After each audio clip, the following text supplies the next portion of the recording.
Namun, saat itu keadaan Majapahit tidak kondusif karena sedang dalam masa peperangan dengan kerajaan Kelin atau saat ini Kediri. Akhirnya, Putri Campa diserahkan kepada Arya Damar, seorang raja pertama Kesultanan Palembang Darussalam dengan tujuan keamanan. Sementara itu, dikutip dari buku Sejarah Islam Nusantara oleh Ustaz Rezem Aisy, Arya Damar merupakan putra Prabu Brawijaya V, Rahayu Sagung Dumadi, Kalis Indrobedo, Nir Ingsan Bukolo.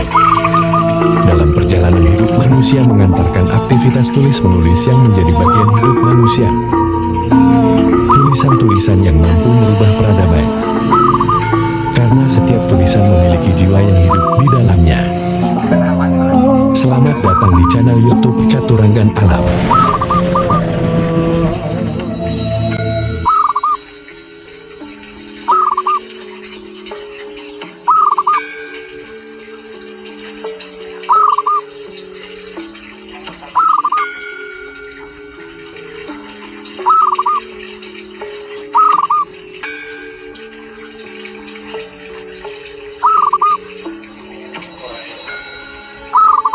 Kisah Putri Campa membawa Islam ke Majapahit dan jadi istri Brawijaya kelima.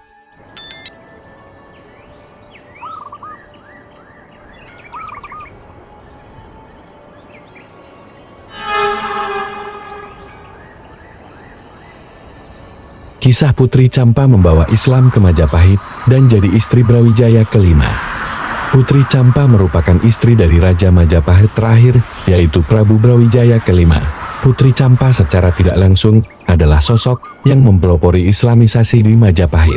Menurut catatan sejarah, Putri Campa menganut keyakinan Islam. Singkatnya, ia dinikahi Prabu Brawijaya kelima dan berusaha menjadikannya masuk Islam.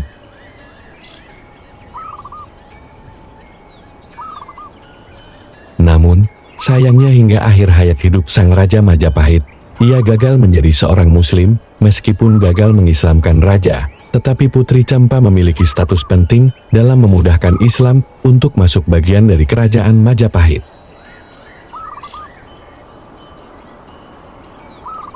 Lantas, seperti apa sosok Putri Campa dan bagaimana perannya dalam membawa Islam ke Majapahit? Simak informasi selengkapnya di dalam penjabaran kami di video ini.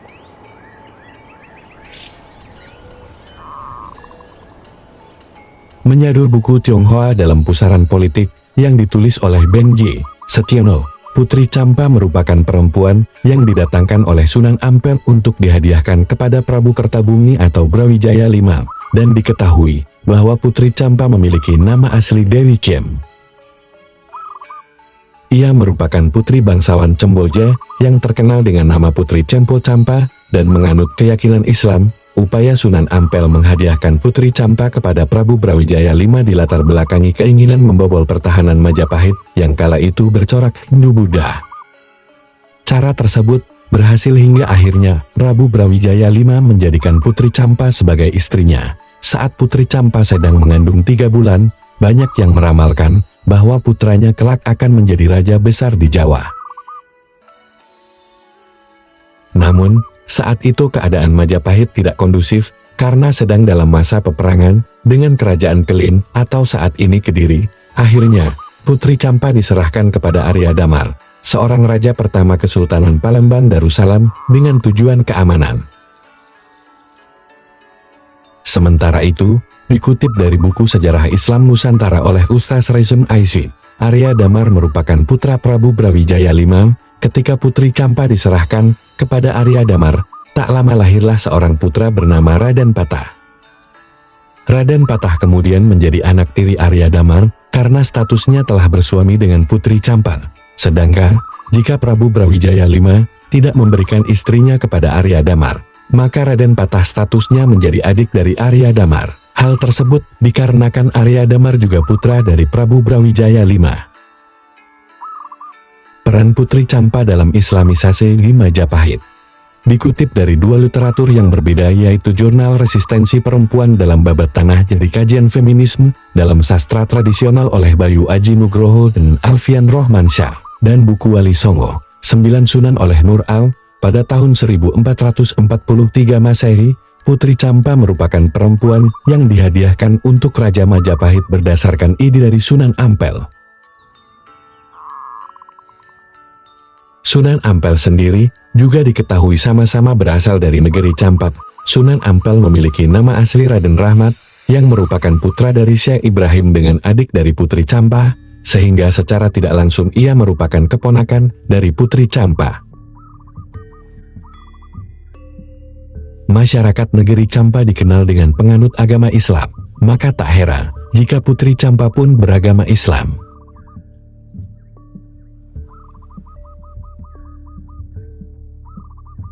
Menurut catatan sejarah, pada tahun 1443 Masehi Sunan Ampel masuk ke Pulau Jawa dan singgah di daerah Gresik, kemudian lanjut pergi ke Majapahit untuk bertemu bibinya yaitu Putri Campa. Keberadaannya di Pulau Jawa berperan penting terhadap proses Islamisasi kala itu di wilayah Majapahit.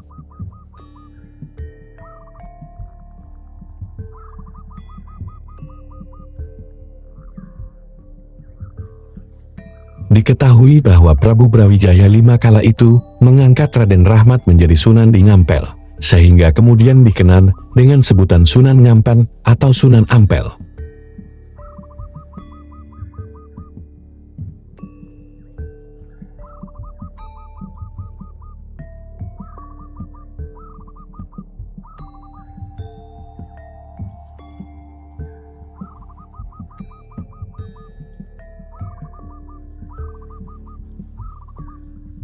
Lebih lanjut lagi, Sunan Ampel yang menunjuk Raden Patah sebagai Sultan Demak yang merupakan kesultanan Islam pertama di Jawa pada tahun 1475 Masehi. Sejak saat itu juga muncul peraturan di kerajaan untuk memperbolehkan bagi siapa saja yang ingin memeluk Islam. Terima kasih telah menyimak sampai habis video. Sedikit penjelasan dari kami. Dan apabila adanya kekeliruan atau kesalahan, itu dikarenakan keterbatasan ilmu pengetahuan kami. Sampai jumpa pada kesempatan berikutnya. Rahayu, Rahayu, Rahayu Sagung Dumadi.